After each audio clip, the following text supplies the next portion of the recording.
The news is full of stories about supply bottlenecks, about how firms can't get goods from production line to store shelves. Reuters followed one Chinese export to see what that really means.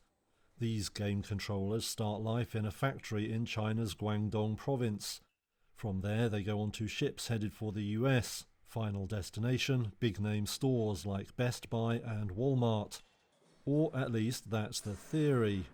The reality is now much more complex, with supply chains thrown into chaos in the wake of the global health crisis. Fraser Townley is boss of manufacturer T2M.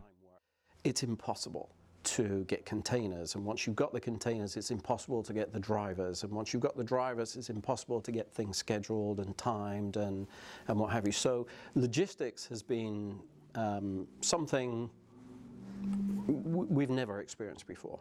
Like countless Western firms, T2M doesn't have its own factory. Production is done by a Chinese firm. But now it's hard to get goods into the US, even if you can get them out of China. Labour shortages mean a record number of container ships are stacked up, waiting to unload, outside US ports like Long Beach in California. The problems have driven a surge in costs. This time last year, I remember being extremely upset that I was being charged somewhere between $3,500 for a 40-foot container to get here. Now, if they ask you for $20,000, you ask where do I sign, where do I pay?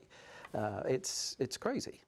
The problems are repeated worldwide, and firms have been forced to innovate. T2M used to ship goods direct to its warehouse near Boston, Massachusetts.